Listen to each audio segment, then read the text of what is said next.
Vai savās vietējās ziņās redzat arvien vairāk ekstrēmu laikapstākļu notikumu? Klimata pārmaiņas būtiski ietekmē mūsu planētu, un šo izmaiņu izpratne ir ļoti svarīga pedagogiem. Apskatīsim fiziskās sekas un to, kā ģeogrāfiskās informācijas sistēmas GIS var palīdzēt mums tās izprast un risināt. Zemes vidējā temperatūra pastāvīgi paaugstinās. Šo sasilšanas tendenci galvenokārt izraisa siltumnīca efekta gāzu emisijas no cilvēku darbības. Pat nelieli temperatūras pieaugumi var radīt būtiskas sekas ekosistēmām un cilvēku sabiedrībām.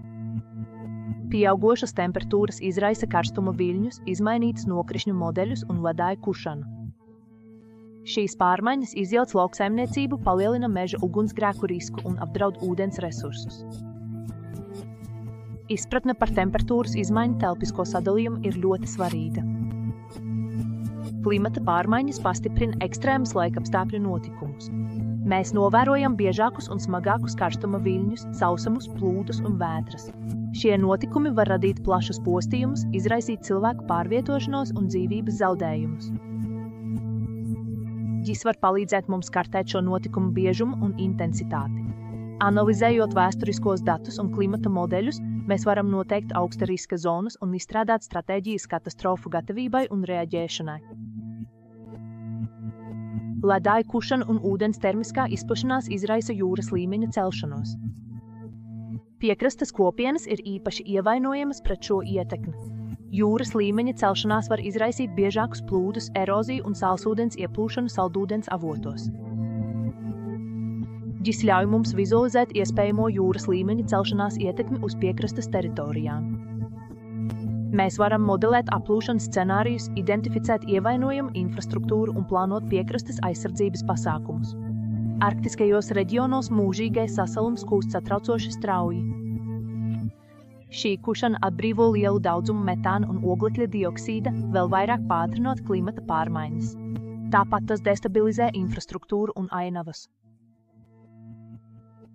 GIS var izmantot, lai uzraudzītu mūžīgā sasaluma temperatūru un kartētu kūstošās teritorijas. Šī informācija ir būtiska, lai izprastu atgriezeniskās saites starp mūžīgā sasaluma kušanu un klimata pārmaiņām, kā arī lai mazinātu ietekmi uz Arktikas kopienām.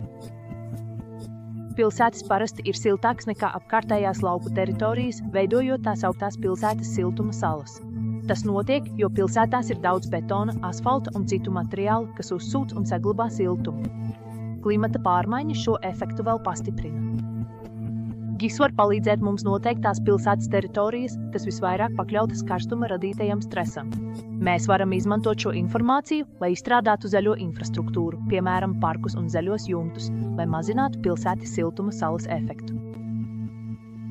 GIS nodrošina spēcīgus rīkus klimata pārmaiņu ietekmes vizualizēšanai, analīzei un modelēšanai. Integrējot telpiskos datus ar klimata modeļiem, mēs varam dziļāk izprast sarežģīto miedarbību starp klimata pārmaiņām un vidi. GIS var arī atbalstīt adaptācijas un mazināšanas stratēģiju izstrādi. Mēs varam izmantot GIS, lai noteiktu teritorijas, kas piemērotas atjaunojamās enerģijas projektiem, plānotu klimata izturīgu infrastruktūru un veicinātu ilgtspējīgas zemes izmantošanas prakses.